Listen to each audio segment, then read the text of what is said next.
Bom dia a todos, meu nome é Ryan e hoje aqui eu vou trazer um vídeo um pouquinho diferente. Na verdade, eu já trouxe esse tipo de conteúdo aqui no canal. E bom, hoje aqui eu vou falar um pouquinho mais sobre o plutônio. Eu fiz esse slide no Overleaf, né, usando a programação LaTeX. Então, vamos lá, pessoal. Plutônio, beleza? Vamos aqui para o conteúdo. E eu vou utilizar como documento esse aqui, os programas nucleares e a segurança nacional, por Antônio Didier Viana, PhD, CMG, NRRM. Esse documento foi produzido em 4 de julho de 1973. Vou fazer um texto mais parado, eu vou ler o slide e vou acabar falando um pouquinho por cima com um roteiro breve que eu já fiz aqui. Então vai ser um pouquinho mais mecânico, mas vai ser mais conteudista para vocês terem algo para sei lá, para estudo, né? Vamos lá, plutônio. Plutônio é um elemento produzido irradiando urânio 238 e um reator de modo a transformá-lo em plutônio 239. Plutônio é um material físsil, como o urânio 235, e também queima no reator, além de uma pequena parcela absorver nêutrons e passar para plutônio 240 e este irradiado para plutônio 241, os quais têm características diferentes de si. Este parágrafo está falando sobre o processo de produção de plutônio 239 a partir de urânio 238 no reator nuclear. Discute como o plutônio 239 é um material físsil semelhante ao urânio 235, e pode ser usado como combustível no reator. Além disso, menciona que uma parte do plutônio 239 pode absorver nêutrons e se transformar em plutônio 240, que por sua vez pode ser radiado para formar plutônio 241, cada um com características distintas. A produção de plutônio para fins militares se ajusta ao tempo de radiação de modo a produzir o máximo de plutônio 239 com um limite de tempo de 10% de plutônio 240, isto é, plutônio 239 enriquecido a 90% como no urânio. Existem duas soluções para os reatores para a produção de plutônio partindo da matéria-prima básica, que é o urânio natural, reatores de gás grafita e reatores de água pesada. Este parágrafo está discutindo sobre a produção de plutônio para fins militares e menciona dois tipos de reatores que podem ser utilizados para esse fim, ambos partindo de urânio natural como matéria-prima. São eles os reatores de gás grafita e os reatores de água pesada. O objetivo é ajustar o tempo de radiação para maximizar a produção de plutônio 239, mantendo o plutônio 240 abaixo de 10%. Isso resulta em um plutônio 239 enriquecido a 90%, semelhante ao enriquecimento de urânio 235. Os reatores de gás grafito, especialmente para a produção de plutônio, foram utilizados pelos Estados Unidos, Inglaterra, Rússia e França. Utilizam grafita como moderador e gás carbônico como elemento de transferência de calor para os geradores de vapor. São os reatores mais simples, de tecnologia mais definida e comprovada, utilizando os materiais mais convencionais. Assemelham-se a enormes caldeiras, não competem economicamente para a produção de energia elétrica, mas existem muitos desses reatores em operação em diversas partes do mundo, pois permite a alta eficiência nacional com a utilização direta do urânio natural. Este parágrafo está falando sobre os reatores de gás grafito que foram utilizados por Estados Unidos, Inglaterra, Rússia e França para a produção de plutônio. Esses reatores utilizam a grafita como moderador e gás carbono como elemento de transferência de calor para os geradores de vapor. São considerados reatores mais simples, com tecnologia bem estabelecida e comprovada, utilizando materiais convencionais. Embora não sejam competitivos economicamente para a produção de energia elétrica, são amplamente utilizados em várias partes do mundo devido à capacidade de permitir a alta eficiência nacional, utilizando diretamente o urânio natural como combustível. Beleza? Os reatores a água pesada também foram utilizados para a produção de plutônio pelos Estados Unidos e França e, depois, por Israel, Índia e Argentina. Utilizam a água pesada como moderador e se assemelham em complexidades aos reatores de água leve tipo Angra dos Reis. São os melhores produtores de plutônio, embora um custo de investimento mais elevado. Exigem água pesada também inexistente na natureza, mas fabricável. Este parágrafo está descrevendo os reatores a água pesada que foram utilizados para a produção de plutônio pelos Estados Unidos, França, posteriormente Israel, Índia e Argentina. Esses reatores utilizam água pesada como moderador e são comparáveis em complexidade aos reatores de água leve, como os do tipo de Angra dos Reis. São considerados melhores produtores de plutônio, embora tenham um custo de investimento mais elevado. Além disso, requerem água pesada que não existe naturalmente, mas pode ser fabricada. A Índia e Israel dispõem dessas fábricas de água pesada para ficarem livres do problema de salvaguarda. A Argentina está construindo uma, no caso, agora, nesse momento, a Argentina já construiu a sua fábrica de água pesada. Esse documento é lá de 79, né, se não me engano. A matéria-prima para a água pesada é a água comum. Estes reatores podem combinar os propósitos de produção de energia elétrica e produção de plutônio militar, conduzindo ao mais baixo custo da produção de plutônio concomitante com a energia elétrica ao preço de mercado. Esse parágrafo está falando sobre como a Índia e Israel possuem fábricas de água pesada para evitar restrições de salvaguardas nucleares. A Argentina está em processo de construção de uma fábrica similar. A matéria-prima para a produção de água pesada é a água comum. Esses reatores, a água pesada tem a capacidade de combinar a produção de energia elétrica com a produção de plutônio militar, resultando no custo mais baixo de produção de plutônio em simultâneo com a energia elétrica a preço de mercado. Nos reatores produtores de plutônio, o combustível se apresenta normalmente sob a forma de barras cilíndricas metálicas de urânio natural, o qual contém 0,7% de urânio-235 e 99,3% de urânio-238.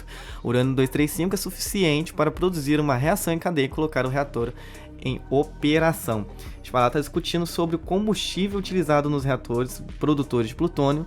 Normalmente o combustível se apresenta na forma de barras cilíndricas metálicas de urânio natural, que contém 0,7% de urânio-235 e 99,3% de urânio-238.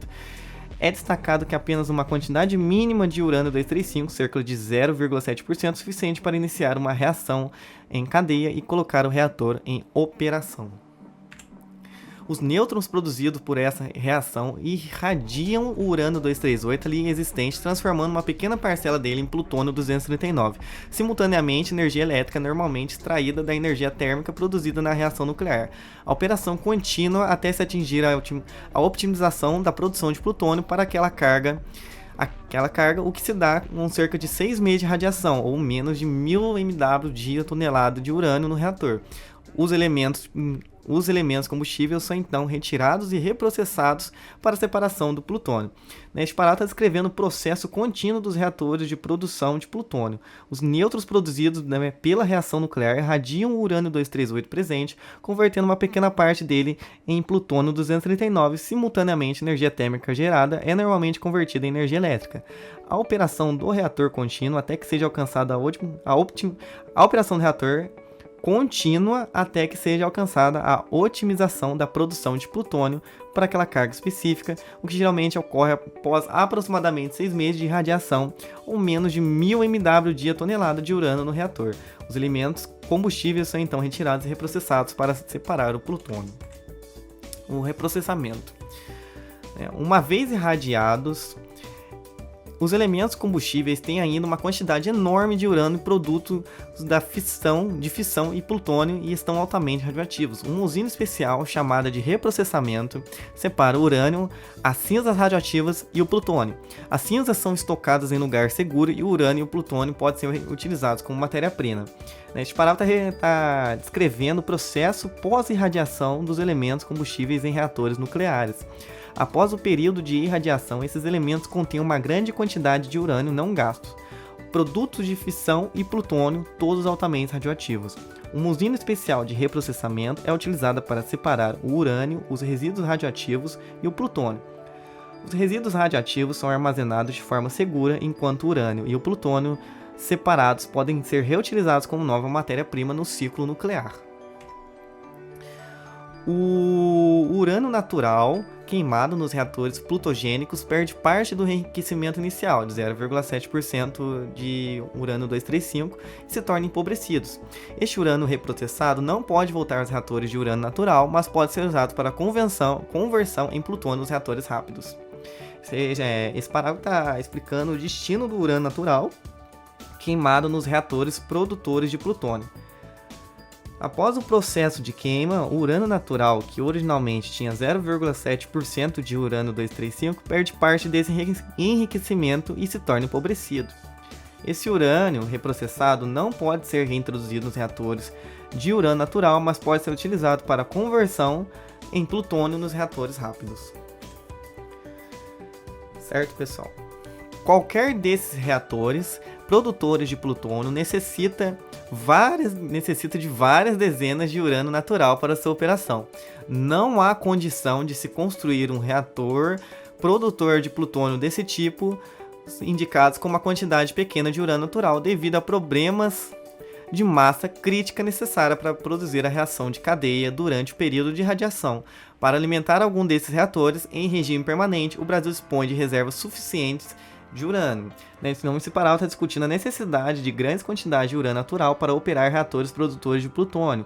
Para garantir a produção contínua de plutônio, é essencial que esses reatores sejam alimentados com várias dezenas de toneladas de urânio natural.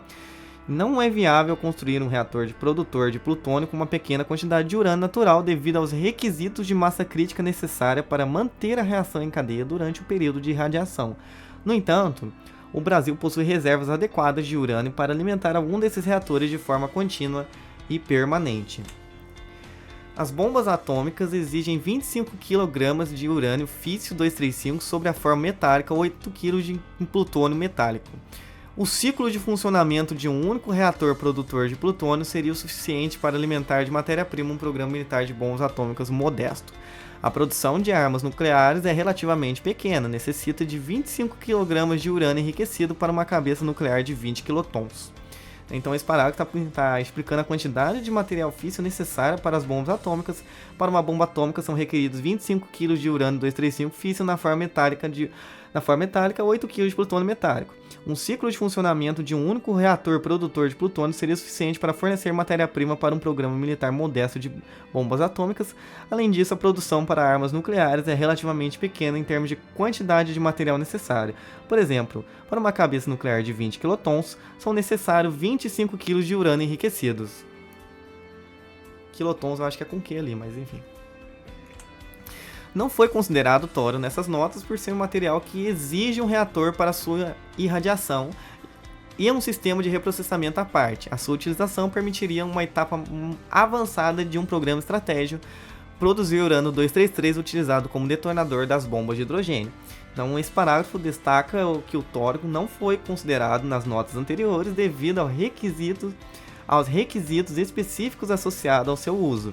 O tório exige um reator dedicado para sua irradiação e um sistema de reprocessamento separado.